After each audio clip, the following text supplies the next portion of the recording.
اب کوشچن یہ آتا ہے کہ پاکستان کہاں کھڑا ہے، کیونکہ پاکستان نے پچھلے جتنا سال بھی رہے گزرے ہیں، پاکستان نے ایک کوشش کی ہے کہ افغانستان کے اندر انڈیا کے فٹ پرنٹس نہ ہو. یہ پاکستان کہتا رہا، اور وہ کہتے رہے کہ یہ ہم نے اشرف غنی کو بھی کہا، یہ ہم نے جو ہے وہ حامد کرزئی کو بھی کہا، یہ ہم نے پیچھے بھی ان کو کہا. اب اگر انڈیا اور افغانستان کے کلوز ڈیفنس ٹائز آتے ہیں، اور اب دیکھیں افغانستان کا پرابلم یہ ہے کہ ان کو ڈپلومیٹک پولیٹیکل ایک گلوبل لیجیٹیمیسی چاہیے، فائنینشیل ایون لیجیٹیمیسی بھی چاہیے.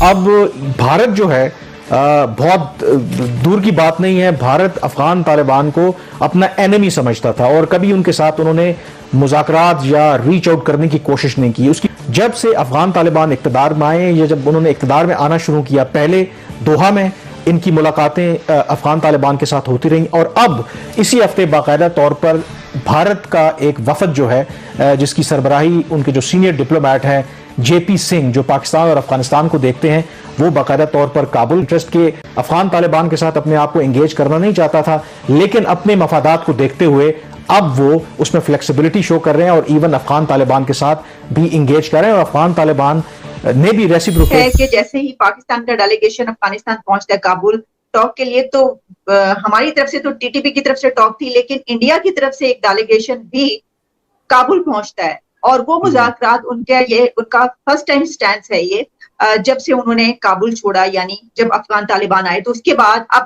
یہ پہلی مرتبہ ان کے مذاکرات ہو رہے ہیں اسی دوران جو افغان حکومت ہے وہاں پہ طالبان کی، ان سے. اس کے بارے میں آپ کے پاس کیا ایک تاریخ رہی ہے کہ جیسے انڈیا کے افغانستان کے ساتھ اچھا تعلق رہے ہیں، تو پاکستان کا کبھی بھی جو ہے نا مطلب افغانستان کے ساتھ اچھا تعلق نہیں رہا ہے. اگر ہم ماضی میں دیکھیں جب پاکستان آزاد ہوا تو سب سے پہلے جو ہے نا افغانستان نے بھی یو این میں اس کی جو ہے نا مخالفت کی تھی. ایران پہلا ملک تھا جو یو این میں پاکستان کو تسلیم کیا تھا جس نے. تو یہ ادھر سے معاملہ پھر خراب ہوتے گئے ہیں. تو یہ پھر یہ ہے کہ جیسے انڈیا کے لیے یہ تو مطلب وہ اسٹریٹجیکلی تو یہ ان کے لیے بڑا اہم ہے کہ اگر ایک ایسا ملک جو جس کی پاکستان کے ساتھ مطلب سرحد ملی ہوئی ہے اور وہ اس کی اچھی ٹرمز بھی نہیں ہے، تو آپ اگر وہ مطلب وہاں تو ظاہر ہے وہ ایک اسٹریٹجیکلی تو اس کو بڑا سوٹ کرتا ہے کہ وہ اس سے تعلقات بنائے. اور اب انڈیا کے مطلب میرے خیال میں امریکہ کے بعد اگر وہاں پہ کسی کے اتنے بڑے منصوبے ہیں یا امریکہ چائنا کے بعد، تو وہ تیسرا وہ ملک جو ہے سب سے زیادہ انویسٹمنٹ جو ہے وہ انڈیا کی ہے. تو وہ سارے انویسٹمنٹ ان کے سارے جو منصوبے وغیرہ انہوں نے ظاہر ہے تو ان کو تو اتنا بڑا جو ہے نا اس کو چلانا تو ہے. تو اس بنیاد پہ جو ہے نا انہوں نے یہاں پہ جو بھی ہے اس نے حکومت نے مطلب اس سے تعلق تو انہوں نے رکھنا ہے. تو یہ اس کا آغاز انڈین ڈیلیگیشن آیا افغانستان کے اندر. ان کے اچھا طالبان کے رابطے پہلے بھی انڈین سے ہوتے رہے ہیں، یہ کوئی پہلی بار نہیں ہے کہ ہم کہہ رہے ہیں آؤٹ آف دی بلو ایک اچانک موڈ اٹھا اور چل پڑے، نہیں آپس میں. پھر دوسری بات یہ ہے کہ افغانستان کی if I'm not wrong embassy ابھی تک ادھر ہے، امبیسڈر نہیں ہوگا لیکن میرا خیال ہے لوگ ان کے وہاں ہیں. ساتھ ہم یہ بھی چاہتے ہیں کہ ہمارے انٹرسٹ کسی اور کی وجہ سے افغانستان میں ہرٹ نہ ہو. ہم نے یہ امریکن کو بھی کہا تھا 9/11 کے ٹائم پر، اس وقت وہ نہیں مانے تھے. اینڈ ریزلٹ انہوں نے دیکھ لیا 20 سال کی جنگ کے بعد کیا ہوا. امریکن نے خود کہا تھا، امریکن اسٹیٹ آفیشلز نے بیٹھ کے آج بھی وہ ویڈیوز پڑھی ہیں جہاں پر وہ کہتے ہیں کہ انڈین انٹرفیئرنس پاکستان میں تھرو افغانستان تھی. یہ ہے کہ افغانستان کا لینڈ، افغانستان کی زمین، افغانستان کے حالات پاکستان کے خلاف استعمال نہیں ہونے چاہیے. ایگزیکٹ سر یہی چیز جو میں آپ کو سیکیورٹی کانفرنس کی بات کروں دوشنبے والی، اس کا بھی مطلب جو مین پوائنٹ اس کا باہر آیا اور مطلب جو پریس ریلیز آئی اس میں یہی کہا گیا تھا کہ افغان سوئل جو ہے وہ کسی اور کے خلاف، کسی اور کنٹری کے خلاف اس کی زمین استعمال نہیں ہونی چاہیے. یہ مطلب ہندوستان نے بھی کہا، ایران نے بھی کہا، مطلب ڈائریکٹلی پڑوسی تو ہندوستان نہیں ہے لیکن ایران ہے، ہم ہے، چائنا کو نقصانات اٹھائے ہیں ان کے ہاتھوں. ان لوگوں نے جو پاکستان کا بیڑا غرق کیا، پاکستان کے انوسنٹ لوگوں کا بیڑا غرق کیا. سیکورٹی فورسز کو میں نہیں گنتا ہوں، سیکورٹی فورسز اور ان کے درمیان جنگ تھی. اس جنگ میں ان کے بھی لوگ مرے، ہمارے بھی لوگ مرے، ہم لڑ رہے تھے.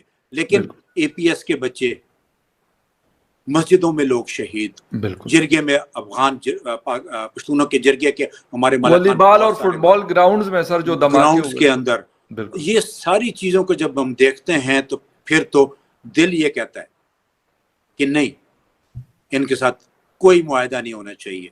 ان کو ختم کر دینا چاہیے. دل کی بات اوپر چلے جائیں, دماغ پہ جاتے ہیں پھر. فیصلے کرنے کے لیے آپ کو دل و دماغ دونوں کا استعمال کرنا بالکل ایگری سر, حالات کا استعمال کرنا پڑتا ہے, آبجیکٹو کا استعمال کرنا پڑتا ہے. امن لانے کے لیے, مزید نقصان سے بچنے کے لیے ہمیں فیصلے کرنے پڑتے ہیں. ان فیصلوں میں یہ ایک مشکل فیصلہ ہے.